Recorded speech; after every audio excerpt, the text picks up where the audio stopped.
Hi everyone, welcome to my channel. In this tutorial, I'm gonna be showing you how to convert comma-separated list of data into columns in Excel. To convert comma-separated list of data into columns in Excel, you can do the following. Highlight the column that contains your list.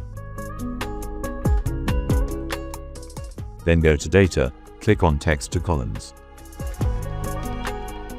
Choose Delimited, click Next. Choose comma, click Next. Choose General or Text, whichever you like, click Finish.